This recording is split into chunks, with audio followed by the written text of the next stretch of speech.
పరమాత్మ చేసినటువంటి లీలలు మహోత్కృష్టంగా ఉంటాయి. అందుకే నిన్నటి రోజు లీలని పూర్తి చేస్తూ పోతన గారు ఒక మాట అంటారు. జ్ఞానులచే మౌనులచే దానులచే యోగ సంవిధానుల చేతన్ పూని నిబద్ధుండగుని శ్రీనాథుడు భక్తియుతుల చేతన్ బోలన్. ఆ భక్తి కలిగినటువంటి వారికి ఈశ్వరుడు లొంగినంతగా అన్యమైనటువంటి వారికి లొంగుతాడా? ఆ భక్తి అనేటటువంటిది జీవితంలో ఉండవలసినటువంటి ప్రధానమైన లక్షణము. ఇప్పుడు ఈ లీల పూర్వభాగం కింద చూడాలి మీరు. ఎందుకంటే యశోదాదేవికి లొంగి కట్టబడడం ఒక ఎత్తు. అంతేనా? కట్టబడడమేనా? లేకపోతే దీని వెనక ఇంకేమైనా ప్రయోజనం ఉంటుందా? కొన్ని వందల వేల సంవత్సరాల క్రితం తనని నమ్ముకున్న ఒక మహాభక్తుడన్న మాటని ఆయన వదిలిపెట్టేయచ్చు. ఈశ్వరుడు వదిలిపెట్టాడు.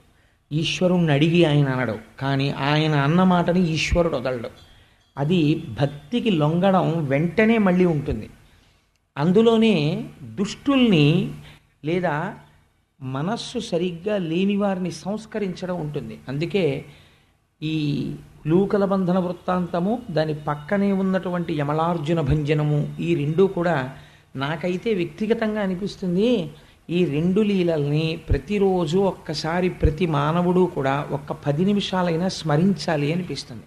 స్మరించడానికి మీకేం అభ్యంతరం ఉండదు కదండి.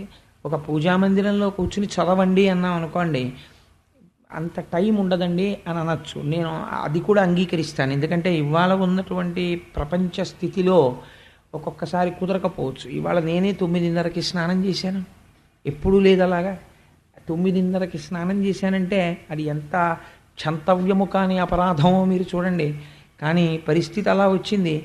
9:30 స్నానం ఏమిటండి? కానీ 9:30కి స్నానం చేశాను.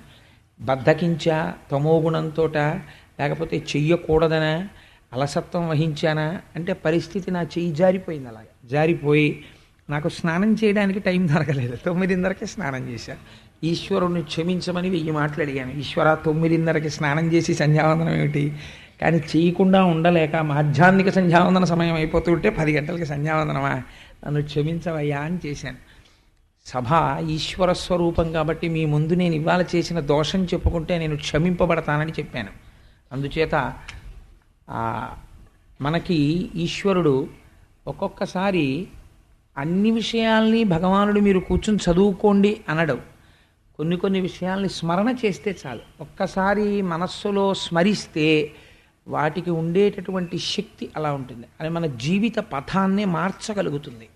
అంత గొప్ప లీలలలో ఉలూకల బంధన వృత్తాంతము, భగవంతుడు లొంగినటువంటి ఆ స్థితి, రెండవది యమలార్జున భంజనం. ఈలోగా రావలసిన వాళ్ళందరూ రానే వచ్చేసారు. శివరాత్రి నాడు భక్తులు గుడికి వచ్చేసినట్టు వచ్చేసారు అందరూ.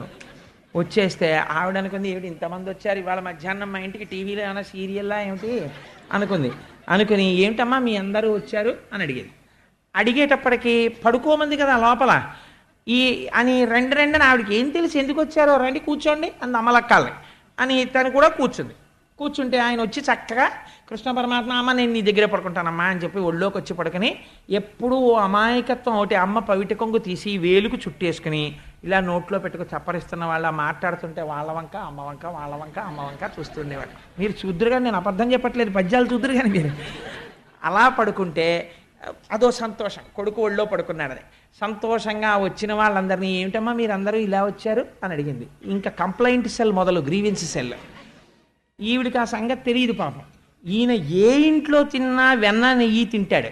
మీరు ఇది బాగా జ్ఞాపకం పెట్టుకుంటే నేను ఒక రహస్యం చెప్పేసి ఆ చోరలీల గురించి వర్ణన చేస్తానంటే దాన్ని చెప్పే ప్రయత్నం చేస్తాను.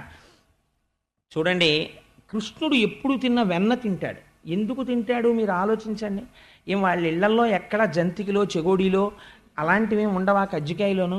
అంటే వెన్నే తినడానికి ఒక కారణం ఉంది. వెన్న అనగా ఏమి అంటే, మొదట మీ అంత మీరుగా చేసుకోవలసినటువంటి ప్రయత్నంతో ఏర్పడేటటువంటి మనస్సు నిర్మలమైన మనస్సు. ఈ నిర్మలత్వం ఎవ్వరూ తేలేరు. మీ అంతట మీరు ఈశ్వర కథాశ్రవణం చేసి భగవంతుణ్ణి మనస్సుకి ఆలంబనమిచ్చి రాగద్వేషాలకు అతీతంగా మనస్సుని ప్రశాంతంగా ఉంచుకోవాలి. ఇలా నిర్మలంగా ఉన్నటువంటి మనస్సుని పాలకుండ అని పిలుస్తారు. ఆయన మనస్సు పాలకుండండి అంటారు. నిర్మలమైన మనస్సే పాలు. ఇప్పుడు ఈ నిర్మలమైన మనస్సు అలా నిలబడుతుంది. నిలబడ్డంలో ఇప్పుడు దీనికి ఈశ్వరుణ్ణి తీసుకొచ్చి మీరు ఆలంబనం ఇచ్చారనుకోండి, అది పొంగిపోవడం మొదలెడుతుంది. భక్తితో కూడిన కర్మాచరణము, ఎంతో సంతోషమైనటువంటి పూజ చేయడం మొదలు పెడతారు. పూజ ఎప్పుడూ బర్డెన్ కాకూడదు. పూజ చేస్తుంటే దానికి పొంగు రావాలి, అబ్బా మళ్ళీ చెయ్యాలనిపించాలి తప్ప భగవంతుడి కోసం ఏదైనా వదిలేస్తాననేంత పూనికి రావాలి. అలా ఉండాలి పూజ అంటే. మీరు చూడండి, వెంకటాచల సుప్రభాతంలో ఒక మాట ఉంటుంది, తద్గో పురాగ్రశిఖరాన్ని నిరీక్షమాణాః స్వర్గాపవర్గ పదవీం పరమాం శ్రయంతః మర్త్యా మనుష్య భువనే మతిమాశ్రయంతే శ్రీవేంకటాచలపతే తవ సుప్రభాతం అని. వెంకటాచలంలో తెల్లవారుజామున 4 గంటలు 3 గంటల సమయంలో ఫ్లడ్ లైట్ల కాంతిలో స్వామివారి బంగారు విమానం పసుపచ్చటి రంగులో మెరిసిపోతుంటుంది. మీరు ఆ వైకుంఠం క్యూ కాంప్లెక్స్కి వెళ్ళడానికి మెట్లెక్కి కుడిపక్కకి తిరుగుతున్న దగ్గర నిలబడి ఆ లోపలికి చూస్తే స్వామివారి పచ్చటి విమానం మంచులో మెరిసిపోతూ కనపడుతుంటుంది. పొద్దున్నే దేవేంద్రుడు దేవతలందరినీ తీసుకొస్తాట. చతుర్ముఖ బ్రహ్మగారు సుప్రభాతంలో స్వామి కాళ్ళు కడుగుతారు. అది బ్రహ్మతీర్థం అని సుప్రభాతం టికెట్ హోల్డర్లకు ఇస్తారు. అప్పుడు దేవతలందరికీ దర్శనం ఇప్పిస్తాడు ఇంద్రుడు. వెళ్ళి చూసి రండిరా అంటాడు. యోషా గణైన విరదగ్ని విమధ్యమాని ఘోషాలయేషు దిమంధన తీవ్ర ఘోషాః. కృష్ణావతారాన్ని గుర్తు చేస్తారు అందులో. తంత్రీ ప్రకర్ష మధుర స్వనజా విపంచ గాయత్యనంత చరితం తవ నారదోపి భాషా సమద్గమ సత్కృత్కరచారు రమ్యం. నారదాది మహర్షులు వచ్చి కీర్తనలు చేస్తుంటారు. ఈ దేవతలందరూ లోపలికెళ్ళి స్వామి దర్శనం చేసుకుని పొంగిపోయి ఆనంద నిలయంలోంచి బయటికి వచ్చాక ఇంద్రుడు ఒక్కొక్కడిని పిలుస్తాట. రండి రండి రండి రండి, టైం అవుతోంది, ఎవడి స్ట్రీట్లోకి వాడు వెళ్ళాలి, పదండి పదండి అంటట. అంటే ఇప్పటి వరకు ఇంద్రుడి దగ్గర ఇలా అనకవుగా ఉన్న వాళ్ళు అంటారట, వెళ్ళవా మేము రాం, అవతలకి మేము రాం అంటారు.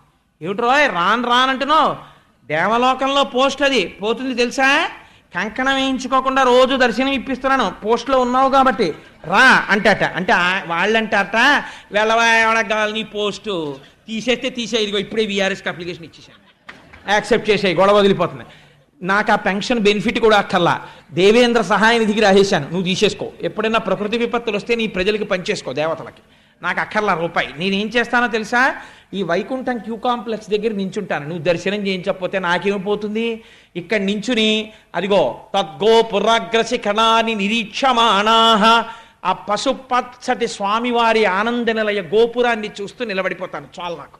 స్వర్గాపవర్గ నిరపేక్ష నిజాంతరంగాః, నాకు అక్కర్లేదు ఆ స్వర్గం, నేను రాను ఊర్ధ్వలోకాల కంటారట. మహాపుణ్యం చేసిన వాళ్ళని వెంకటాచలం నుంచి తీసుకెడుతుంటే నాకు అక్కర్లేదండి ఆ స్వర్గం, ఇక్కడ నిలబడి మేము ఆ గోపురం చూస్తూ నిలబడతాను చాలంటారట. అలా అంటున్నారయ్యా వెంకటాచలపతి, చూసావా నీ దర్శనానికి ఎంత మక్కువతో ఉన్నారో నీ భక్తులు, లేచిరా అని పిలుస్తారు. నిజంగా ఏమి సుప్రభాతం, ఏమి వెంకటాచలం, ఏమి దర్శనం మహానుభావుడిది. సరే, అందుచేత ఆ స్వామిని అక్కడ ఆ రకంగా ఆయన వెన్న తినడము అన్నదాని వెనకాతల ఉన్న రహస్యం, మీరు నిర్మలమైన మనస్సుతో సర్వకాలముల యందు భగవంతుడి గురించి ఆలోచించగలిగినటువంటి స్థితితో పూజ చేస్తే, ఆ పూజ చేస్తున్నప్పుడు మనసు రమించిపోతూ ఇంకొక పావుగంట చేద్దాం, ఇంకొక అరగంట చేద్దామని మీకు అనిపించింది అనుకోండి, అది పూజ. పూజ యందు ఉత్సాహం ఉండాలి. అలా పూజ చేస్తే దాని చేత భక్తి ఏర్పడి, భక్తి చేత చేసిన కర్మ వలన మనస్సు శుద్ధి ఏర్పడి, ఈ శుద్ధి వలన వైరాగ్య భావన కలిగి ఈ సంబంధాలన్నీ కృతకాలు, ప్రధాన సంబంధం ఈశ్వరుడితోని వైరాగ్యం వస్తే, ఈ వైరాగ్యం అనేటటువంటి అగ్నిహోత్రము మీద నిర్మలమైనటువంటి మనస్సనబడిన పాలు కాగాలి. ఇది సిమ్లో స్టవ్ పెట్టి కాల్చడం లాంటిది. ఇప్పుడు ఈ పాలు ఎర్రటి తొరకతో తోడుకుంటాయి. ఇప్పుడు ఈ పాలు చక్క ఎర్రటి మేగడ తొరక కట్టాయి, కమ్మటి పాలు కాగి ఉన్నాయి. దీనివల్ల నిర్మలమైన మనస్సనబడిన పాలు ఈశ్వర కైంకర్యము వలన భక్తి వలన వైరాగ్య భావన అనే అగ్నిహోత్రం మీద కాలి కమ్మటి పాలు వచ్చాయి. కానీ పాలు పెరుగు అవ్వాలి. మీరు చెక్ బుక్ కట్టుకొచ్చి అందులో పెడితే విరిగిపోతాయి. ఏం పెట్టాలి? ఇంకొకటి పెరుగుగా మార్చదు, పెరుగే పెరుగుగా మారుస్తుంది. ఇతపూర్వం తాను ఈశ్వరుని యొక్క గుణములను విని లోపల స్తంభించిపోయి ధ్యానమునందు ఎవడనుభవించాడో వాడే వచ్చి మళ్ళీ ఆ మాట చెప్పాలి. పెరుగులు వెయ్యాలి పాలల్లో. గురువు యొక్క ఉపదేశం వినాలి. గురూపదేశం వింటే ఆ పెరుగు పాలల్లోకి వచ్చి పడి తోడుకుంటుంది. పెరుగు వేసిన తర్వాత మీరు ఆ పాలు తోడుకున్నాయో లేదో అని అస్తమానం ఇలా ఇలా అన్నారనుకోండి, తోడుకో. గురూపదేశం విన్న తర్వాత గురువుగారి ఉపదేశం ఎలా ఉంటుందంటే, ఒకసారి దూడ వచ్చి ఆవు పొదుగులో ఇలా నోరు పెట్టి ఇలా ఇలా అందనుకోండి, అంతే. ఇలా అనగానే ఆవు పాలు వదిలేస్తుంది శిరంలోంచి. వదిలిపెట్టేసిన తర్వాత మీరు కింద కుండ పెట్టడం మరిచిపోయి ఇలా ఇలా శిరాలను అంటున్నారు అనుకోండి, అంటుంటే మీరు కింద కుండ పెట్టారా లేదా ఆవుకు అనవసరం. ఆ పాలు నేలపాలు అయిపోతాయి, అంతే, కారిపోతాయి. వదిలిన తర్వాత ఇంకా వెనక్కి తీయడం ఆవుకి చేత కాదు. ఒకసారి వచ్చి కాళ్ళ మీద పడి గురువుగారు మాకు ఇది చెప్పండి అని అడిగినటువంటి శిష్యుడి ఆర్తి చూసి చెప్పకుండా ఉండలేక మేఘము వర్షించినట్టు ఆవు పాలను వదిలినట్టు గురువు చెప్పడం మొదలు పెట్టేస్తాడు. మొదలు పెట్టేస్తే ఆపడం కష్టం గురువుకి, వెనక్కి తీలేడు, రమించిపోతుంటాడు అందులో. అలా రమించిపోతున్నటువంటి గురూపదేశాన్ని కదలని కుండలా పట్టాలి. పడితే ఈ పెరుగులోక పెరుగు పడాలి, పడితే తోడుకుంటుంది ఈ పెరుగు. గురువు ఎలా ఉంటాడో అలా శిష్యుడు తయారవుతాడు. అందుకే సదాశివ సమారంభాం శంకరాచార్య మధ్యమాం అస్మదాచార్య పర్యంతాం వందే గురు పరంపరాం. అది పరంపరాగతంగా వెడుతుంది ఆ గురు పరంపర. గురువు వెనక గురువు తయారవుతాడు. అలా తోడుకుంటుంది ఇప్పుడు ఈ పెరుగు. తోడుకున్న పెరుగు బాగా గట్టిగా తోడుకున్న తర్వాత ఇప్పుడు మీరు ఒక పని చెయ్యాలి. ఇతపూర్వం గురువులు చెప్పినటువంటి మాటల్ని ఈ చెవితో విని ఈ చెవితో వదలడం కాకుండా వారు చెప్పినటువంటి మాటల్ని లోపల బాగా తిప్పాలి. ఈ తిప్పడమే మననం అనేటటువంటి కవ్వము. ఇది తిరుగుతుంటే ఈ పెరుగు చిలుకుతుంది. ఇదే యోషా గణీన వరదగ్ని విమధ్యమాని ఘోషాలయేషు దిమంధన తీవ్ర ఘోషా. పై సుప్రభాతానికి కాదు లొంగేది, ఆయన లేచొచ్చేది. దేనికి లొంగుతాడో తెలుసా అండి? ఇక్కడొస్తున్న చప్పుడికి లేస్తాడు. గురువుల వలన తాను విన్న విషయాన్ని బ్రాహ్మీ ముహూర్తంలో కూర్చుని ఇక్కడ మనసు పెట్టి చిలికి ధ్యానం చేస్తుంటే ఈ చప్పుడు ఈశ్వరుడికి వినపడుతుంది. ఎలా లేచొస్తాడు అంటే ఆ లేచి వచ్చేటప్పుడు అసలు నేను ఇలా రావచ్చా అన్నది కూడా మర్చిపోతాడు. మర్చిపోయి లక్ష్మీ మహీతద నిరూప నిజానుభావ నీలాది దివ్య మహిషీకర పల్లవానాం అటువంటి పాదాలతో రాత్రి లక్ష్మీదేవిని కౌగలించుకొని పడుకున్నప్పుడు ఆవిడ యొక్క స్తనముల మీద ఉన్న కస్తూరి తన ఒంటి మీద అంటుకుని ఉండగా అయ్యో నేను ఇలా రాకూడదన్నది కూడా మరిచిపోయి ఉత్తరీయం కప్పుకోవడం మరిచిపోయి వచ్చేస్తాడు. భక్త పరాధీనుడైపోతాడు. ఇలా రావడానికే సుప్రభాతం పూర్తవగానే మనం ఒక శ్లోకం చెప్తుంటాం. ఒక అద్భుతమైనటువంటి శ్లోకం, దాంతోనే ప్రారంభం అవుతుంది స్వామి దర్శనం యథార్థానికి మంగళం. ఆ శ్లోకంలో విజయీ భవ వెంకట శైలపతే, అప్పుడు పొంగిపోయి భక్తుడు కోరిక అడగడు, స్వామి నీకు విజయమగుగాక అంటాడు. అలా ఈశ్వరుణ్ణి చూసి పొంగిపోయేటటువంటి హృదయం ఏర్పడుతుంది. ఇది మననం అనేటటువంటి కవ్వంతో చిలుకుతారు. చిలికితే ఇప్పుడు ఏమైంది? ఈ లోపల నుంచి వెన్న పైకి వస్తుంది, తేలుతుంది పైకి. ఈ వెన్నకి 2 లక్షణాలు ఉంటాయి. ఈ వెన్న అగ్నిహోత్రం మీద పెడితే కరిగి నెయ్యి అవుతుంది, నీటిలో కానీ మజ్జిగలో కానీ వేస్తే తేలుతుంది. ఈశ్వరుడి నుంచి దూరం అవ్వాలంటే తన రూపమే నాశనం అయిపోతుంది, ఉండలేడు ఇంకా. భగవత్ సంబంధమైన జ్ఞానం అనేటటువంటి అగ్నిహోత్రం తగిలితే ఇప్పటి వరకు పాలలోనే ఉన్న పైకి కనపడని నెయ్యి ఇప్పుడు పైకి వస్తుంది. చిట్ట చివరి దశ. నెయ్యి ఎక్కడుంది? పాలలో ఉంది. పాలని నెయ్యిగా మీరు తీసుకురావాలంటే ఇదంతా జరగాలి. నేతిని పాలు చెయ్యండి, ఇక అవదు. ఒకసారి బ్రహ్మజ్ఞానమును పొందేసిన తర్వాత ఇంకా తాను వెనక్కి వెళ్ళడిగ. తాను ప్రారబ్ధం అయిపోయేంత వరకు శరీరంలో ఉండి, ఇది సంకెళ్ళు వసుదేవుడు తగిలించుకోవడం. శరీరము పడిపోతుండగా సంతోషంగా అమ్మయ్యా వదిలిపెట్టేశానని. అందుకే రమణులకి చిట్ట చివరిలో అనారోగ్యం వస్తే గుడారమునందున్న ఏనుగు అనేవారు. ఎంత తొందరగా వదిలేద్దామా అని కురిడి అయిపోయిన కొబ్బరికాయ పెంకు వదిలినట్టు విడివడి ఉంటాడు లోపల. ఇది పడిపోతుంటే అమ్మయ్యా నాకు అవధులు తొలగిపోయాయని అనంతమైన బ్రహ్మమునందు కలుస్తాడు. ఇటువంటి వెన్న అపారమైన ప్రేమ ఏది ఉన్నదో ఈ ఆత్మజ్ఞాన స్వరూపమైన వెన్న నెయ్యి కాదు. ఇంకా ఇది కరగాలి అంటే బుకిష్ నాలెడ్జ్ అంటారు. నేను లోపల ఉన్నది, ఈ నేను ఆత్మ. నాలాంటి వాడు ఏదో ఓ మాట చెప్పాడు అనుకోండి, నేను ఆత్మజ్ఞానిని అయిపోయినట్టే దాని అర్థం. ఇది అపరోక్షానుభూతి కింద మారాలి, ఆత్మ దర్శనం అవ్వాలి. ఈ దర్శనం అవ్వడానికి నిధిధ్యాసనములోనికి వెళ్ళాలి. అంటే అత్యంత ప్రశాంతమైన ప్రదేశమునందు కూర్చుని ఈ వెన్న మళ్ళీ ఎందుకు పనికొస్తుంది అంటే ఎవ్వరికీ పనికిరాదు ఈ లోపలి వెన్న. ఇది ఈశ్వరుడికే పనికొస్తుంది. ఈ తలంపుల్ని పట్టుకెళ్ళి 5 రూపాయలకో 10 రూపాయలకో అమ్ముకోవడమో, ఇన్సెంటివ్ ఇవ్వడమో, ప్రమోషన్ ఇవ్వడమో ఇవ్వడు. పైగా ఒక స్థితిలో ఏమైపోతుందో తెలుసా అండి, లోకానికి పనికిరాని వాడిగా కనపడతాడు. ఆయనకి ఏం అక్కర్లేదండి, ఏమిటో ఎప్పుడు ఏదో తలుచుకుంటూ సంతోషపడిపోతూ అలా కూర్చుంటాడండి అంటారు. కానీ ఇప్పుడు ఈ వెన్న ఒక్క ఈశ్వరుడే తింటాడు, అన్యులు తినలేరు దాన్ని. ఇక్కడికొచ్చి తినడమే గోపకాంతల ఇళ్లల్లోకి వెళ్ళి కృష్ణుడు వెన్న తినడము. అప్పుడు ఆ భక్తి, ఆ వెన్న కృష్ణ స్పర్శ చేత జ్ఞానముగా మారుతుంది. అది నెయ్యి. ఈ నెయ్యి యజ్ఞమునందు పడుతుంది అంటే హవిస్సుగా మారుతుంది. ఈ శరీరము పడిపోయి పునరావృత్తి రహిత శాశ్వత శివ సాయుధ్యమునకు పొందుతాడు. ఇది కృష్ణుడు వెన్న తినడం అంటే.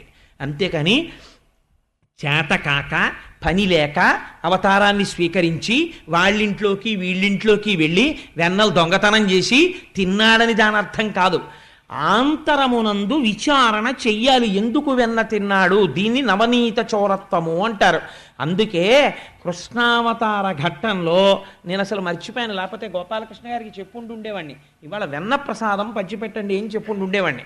అందుకని చెప్పి అసలు ఆ వెన్న ప్రసాదంగా స్వీకరించడం వెనకాతల ఉన్న రహస్యం అది.